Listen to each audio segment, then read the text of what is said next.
Vanir Matos para que, no prazo de 15 minutos, sustente oralmente suas razões. Com a palavra, o doutor Vanir.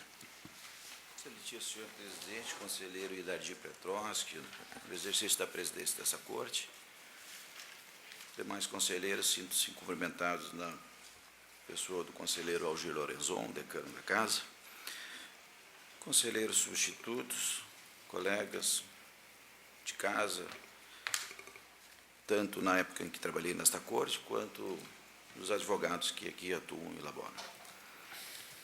O processo que trata, eu me atreveria a dizer que é de uma relativa facilidade, que pese o parecer do Ministério Público pela irregularidade das contas. E ainda facilitado pela análise dos esclarecimentos da equipe de auditoria com relação ao item 1.1, em que teríamos aí uma glosa significativa, substancial, e a própria análise dos esclarecimentos afasta a glosa e opina, mas ainda assim opina por manter o apontamento a título de alerta. Mas mesmo facilitado o trabalho com relação ao item 1.1, eu acho que esta corte precisa daqui um pouco refletir sobre essa situação, porque isto pode não estar incidindo tão somente na FENAC, como enquanto auditada, mas isto pode estar incidindo em demais órgãos da administração. E aí é preciso entender que FENAC S.A., Sociedade Anônima de Economia Mista, integrante da administração pública indireta do município de Novo Hamburgo, natureza jurídica dos seus servidores, seletista. Não se pode confundir, e a gente percebe, enquanto trabalha lá nos órgãos auditados, percebe que a equipe de auditoria tem dificuldade, sim, de fazer auditoria em cima de sociedades de economia mista, porque há uma confusão dos técnicos do tribunal, e aí eu me atrevo a dizer, porque nós acompanhamos os técnicos do tribunal enquanto na auditoria, há uma certa confusão de compreender a sistemática e a funcionalidade de uma sociedade indireta. Sociedade de economia mista é integrante da administração indireta, exploradora de atividade econômica, regida pela CLT. São empregados públicos. A equipe de auditoria, com relação ao item 1.1, comete um equívoco, porque enxerga o empregado público como se fosse estatutário. E aí aponta uma glosa. Por quê? Porque em cima do empregado público detentor de cargo em comissão, há um destaque do contra-cheque de uma parcela chamada gratificação de função de 40%. Ora, eu me incluo naqueles que dão orientação técnica para a FENAC. E jamais cometeria a heresia de orientar a administração que criasse uma gratificação de função para pagar em cima de um cargo em comissão. Nós sabemos que isto não existe. Mas a assessoria trabalhista da empresa, há mais de 5 anos, orientou. Vocês têm que ter o cuidado, em razão da justiça do trabalho, de que aquele empregado, ainda que detentor de cargo em comissão, ele tem que ter destacado no seu salário uma parcela chamada de gratificação de função. Não significa que isto é um adicional como uma função gratificada em cima de um cargo em comissão estatutário. Isto é um emprego público, um cargo em comissão, que, por força do artigo 62 da CLT, a FENAC, por cautela. E por que por cautela? Porque poderia não ter feito nada. Poderia ter deixado o salário, a remuneração do empregado público, no mesmo valor de, por exemplo, R$1.000. E aí não mudava nada. Só que a partir de um determinado momento, quando a assessoria especializada trabalhista disse, olha, vocês têm que ter cuidado, porque o seu trabalho está mandando pagar horas extraordinárias, quando não há o destaque no contra-cheque daqueles 40% relativo à gratificação de função. Administrativamente, a FENAC buscou a correção a fim de prevenir. E aqueles mesmos R$1.000 de salário foram divididos em uma parcela de 60% e outra de 40%. Simplesmente para destacar no contra-cheque que o servidor recebia aquela gratificação de função e, por conta disso, não poderia postular no futuro as horas extras.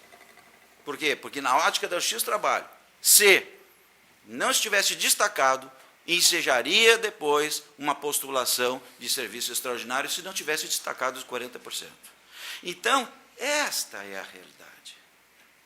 Evidentemente que nós jamais iríamos admitir que fosse criada, por resolução, uma gratificação de função, uma função gratificada para pagar em cima de um cargo em comissão. Claro que não. Agora, tínhamos que enxergar a realidade trabalhista, tínhamos que enxergar a circunstância do risco possível que poderia estar correndo no futuro com demandas trabalhistas.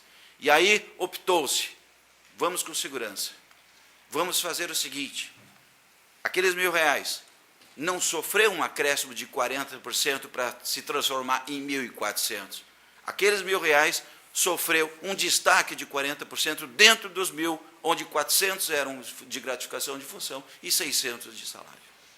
E isso foi demonstrado no processo. E talvez esta a razão de que a própria análise dos esclarecimentos reconheceu que a FENAC estava correta, estava enxergando o enquadramento legal correto, mas manteve a título de alerta, e aí nós não entendemos o que pretendeu dizer, então, a equipe de auditoria, mas que alerta que nós temos que ter, e eles mesmo enxergam que a FENAC enxergou o artigo 62 de forma correta e a aplicou. Tanto é que sugere o afastamento da glose. Mas essa é uma matéria que diz muito, daqui a um pouco pode até refletir além das fronteiras da FENAC. Porque se a auditoria já faz esse tipo de apontamento em um órgão da administração direta, possivelmente o fará em outros órgãos.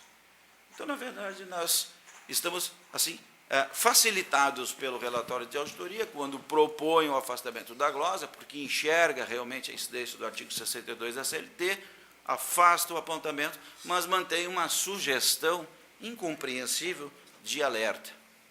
Então, excelências, com relação a este assunto, muito mais uma possibilidade de reflexão desta Corte em cima desta matéria, do que efetivamente nós tenhamos qualquer receio de que a glosa permaneça, até porque a própria auditoria já aponta na análise dos esclarecimentos o afastamento do valor. E seguindo, então, o relatório de auditoria, nós temos uma questão do item 1.3 e 1.4, não, do item 2.211 e 2.212, que diz respeito àquela matéria que este tribunal já se debruçou e pacificou, se não, talvez não tenha pacificado, mas, digamos assim, está absolutamente inclinado no sentido da possibilidade da terceirização da assessoria jurídica enquanto órgão de assessoramento. O problema do item 211, excelências, é que diz que o tribunal, através da sua equipe de auditoria, não consegue enxergar a exata compreensão do que seja o objeto do contrato. No item 2.1.1, não se trata de assessoria jurídica. E o relatório de auditoria equipara como se fosse, ao contrário do item 212, que realmente é a assessoria jurídica trabalhista terceirizada, terceirização indevida de atividade essencial, caráter permanente, assessoria trabalhista. Com relação ao item 212, não precisa fazer aquele esforço hercúleo para dizer que esta Corte já entendeu da possibilidade da terceirização da assessoria jurídica. O problema é que o Tribunal de Contas, no item 211, enxerga a assessoria e consultoria em gestão pública, que não é a assessoria jurídica, mas dá um enquadramento e mantém um apontamento como se fosse. Será que é porque o responsável técnico da empresa Actio Assessoria em Gestão Pública é advogado, e por ser advogado, transforma a prestação de serviço em serviço jurídico? É a mesma coisa que eu dizer que um bacharel em Direito, né, seria transformado em advogado. Então, é preciso destacar, e nós temos trabalhado isso, insistentemente que essa Corte tem que enxergar este tipo de contratação. A contratação do item 211 não é de assessoria jurídica, é de assessoria e consultoria em gestão pública. Basta analisar o objeto do contrato. Enquanto o tribunal não fizer a análise dedicada do objeto contratual, e pode até comparar com um item da assessoria jurídica, vai identificar que são objetos distintos. E sobre objetos distintos não pode dar o mesmo destino.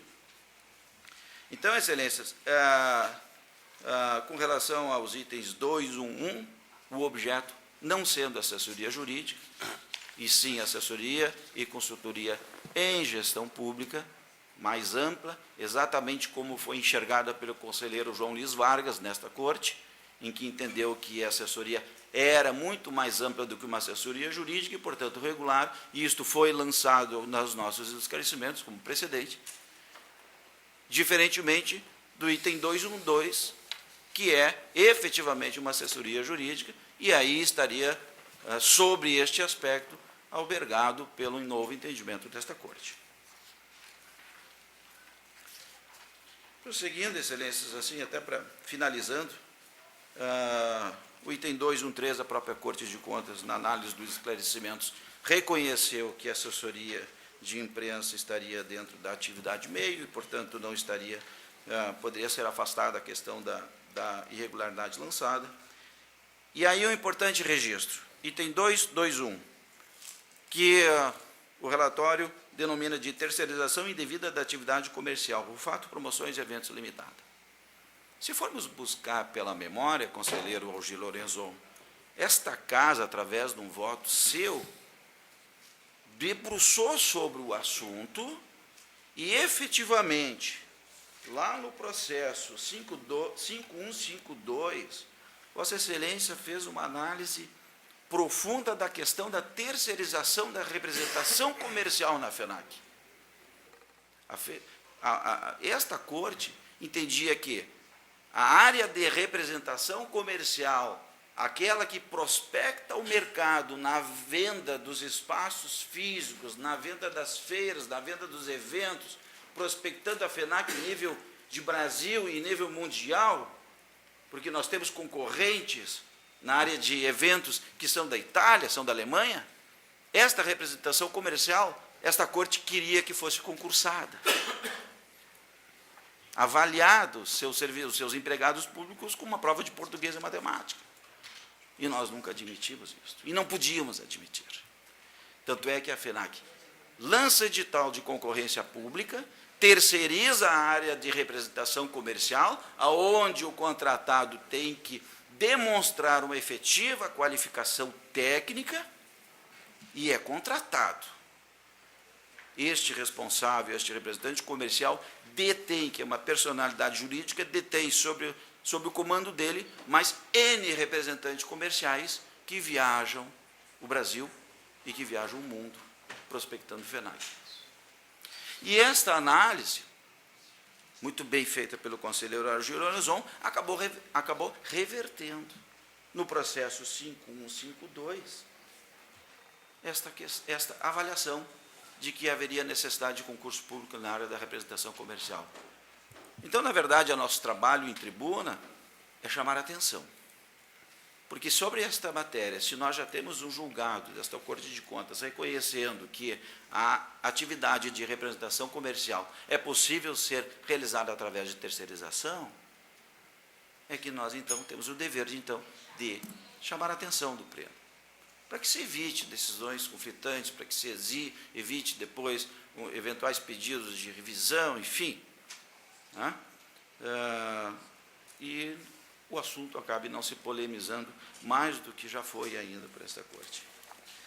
Então, segundo esse raciocínio, excelências, até um atrevimento, e não é atrevimento por atrevimento, mas é um atrevimento porque é cabível, é que se postula a regularidade das contas, aprovação das contas, contas regulares, sem qualquer aplicação de penalidade, inclusive a multa, porque os esclarecimentos afastando e justificando os itens que foram apontados, é possível lançar um julgamento de contas regulares sem ressalvas e sem penalidade de multa.